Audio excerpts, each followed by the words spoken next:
we're so used to watching things like HGTV or thinking of interior design as though we're going into a space and then we are, you know, throwing in or changing color and fabric and pillows and throwing up some paint, and that's a renovation. But we do so much more than that, and the life cycle of our projects is really, really long. So it's very rare that we'll be working on a project for less than 6 months, and more typical is that we're working on a project for anywhere from a year to 2 years. That's kind of like the average span of a project. Oh my God, it's like Monday morning. Every time I go to work, I feel like I'm going on a trip. I know, right? Totally. Because the day is so long. Oh, the day's so long and there's so much going on.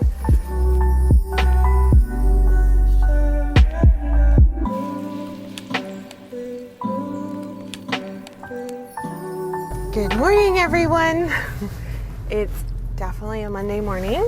I'm rushing into the office. Got Sama behind the camera again. We are back in action. She's been gone for a week, so we haven't shot any footage for a week, which feels like a really long time in our world. It's a quick update. So we've got new gear, which the entire team is really excited about, because there's been some comments about some shake on our videos, and it's actually not the camera operator's fault. It has nothing to do with the camera operator. It has everything to do with whether or not you've got a stabilizer in your camera or in your lens. Correct? Yes. So previously we didn't have either, even though we were filming on a really good camera, the Panasonic GH4, but we've upgraded to the Panasonic GH5. We're huge fans of Panasonic, so we're very excited. So we'd love to know your feedback. Watch this video and let us know what you think. Tell us if it's smoother, if the shots are better, all that stuff. Crazy week. It's gonna be a crazy week. Oh, right on time. Hi, Adrienne. Hey, how are you? I'm good. How are you? Good. So today, I have gotten a little bit of comments and feedback from you guys, or just requests, that some of you want to see more on-site vlogs, or you want to see more finished projects, which I totally get.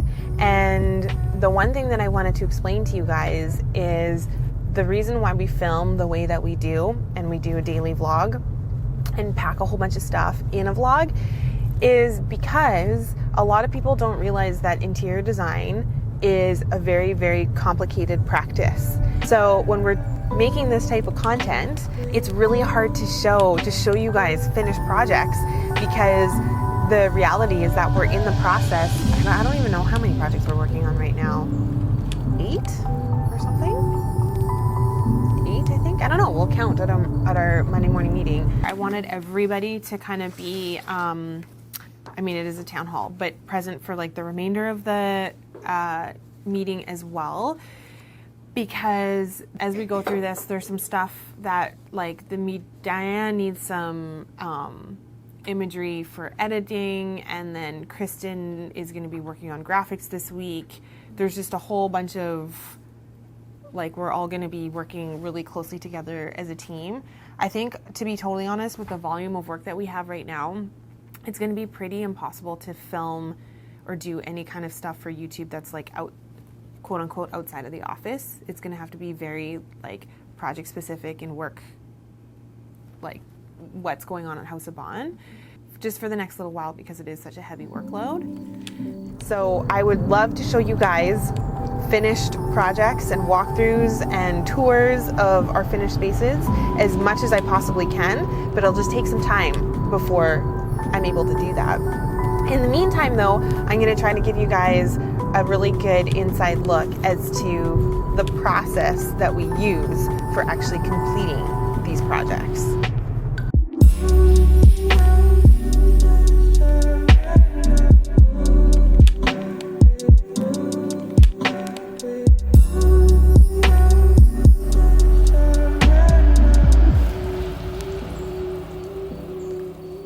So we'll just do a recap for our sake too. Okay. We're trying to cater to 2 very different demographics. Yeah.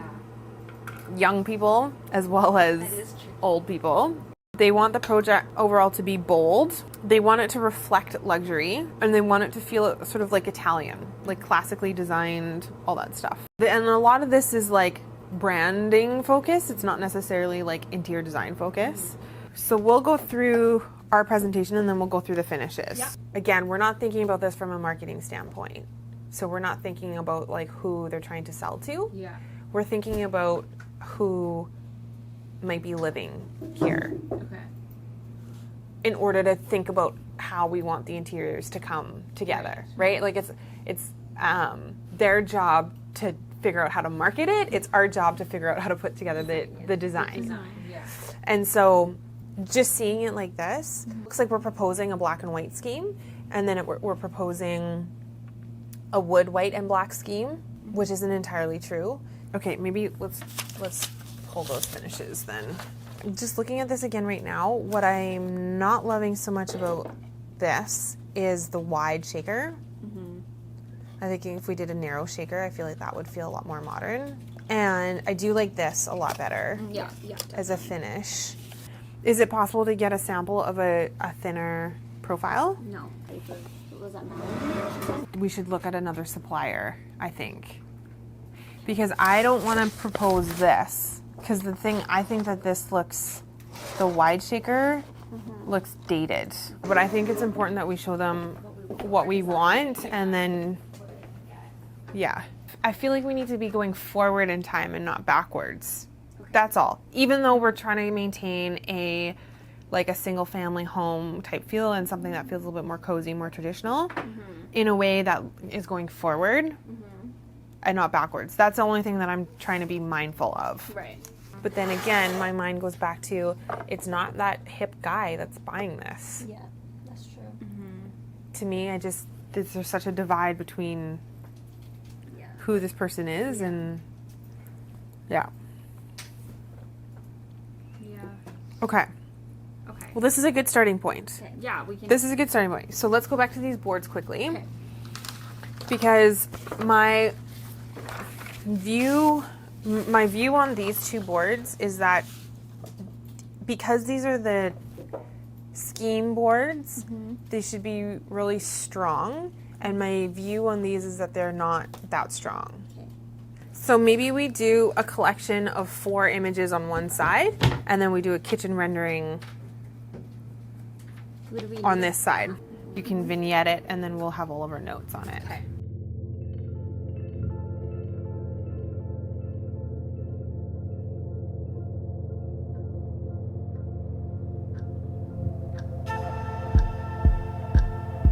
Self-produced. We own all of our own footage. We have full control over what we want to film, when we want to film it, how we want to film it, what the message is, and we're not relying on anything or anybody else. There's something for me that it is so cool. No one's doing this. It just started. We didn't even plan what we're doing. No, we're like, let's. Yeah, it just morphed into what it is. It's becoming like a total show. Yeah.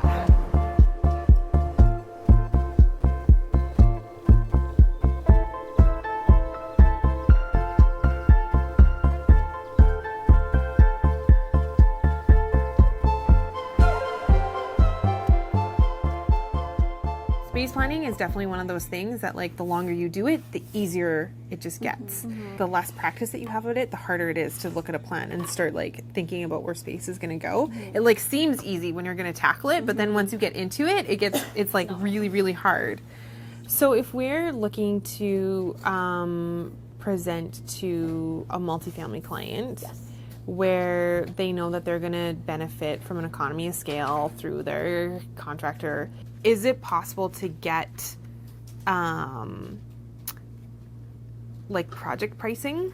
Yeah, absolutely. That's what I do. Okay. So I provide project pricing that are the most realistic based on Quantities, right? quantities and also what the mechanical typical markup would be. Yeah. Does that make sense? Yeah, for sure. That's super helpful for us because I know sometimes that discount is going to be even heavier than what we would normally get. Yeah. And so, but if we're presenting it's like, it's nice if we can actually say, well, no, we can get this faucet in this project for approximately this much based on however many units. Right, So, right. yeah. So Because what then I- the specs don't get thrown out right away because they're too expensive. That's right.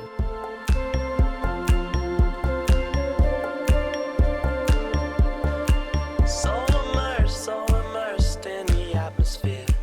When you're cooped in There's no room for extra thoughts in your head. No, there isn't. What about you guys? Extra thoughts?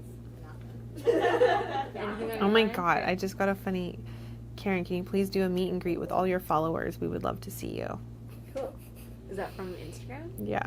I feel like today was a little bit less of a talking just directly to you guys. It's been one of those busy days. Just the reality of what it is. Project work is tough because it's just so cyclical. It starts up, comes in a tidal wave, never seems to want to just trickle in nice and slow and steady, and then when it's done, it's just done. So there's always these crazy peaks and valleys that are so hard to iron out. As much as I try, so hard to iron them out. And right now we're climbing a peak, it feels like. states or taking sides. And you know you're always running when you're counting all your blessings far away out. Excited because I'm just doing a date night with my hubby, who's jumping in the cab right now. Look at how handsome he looks. The amazing thing about my husband is that he actually dresses himself 100% completely. I don't help him at all.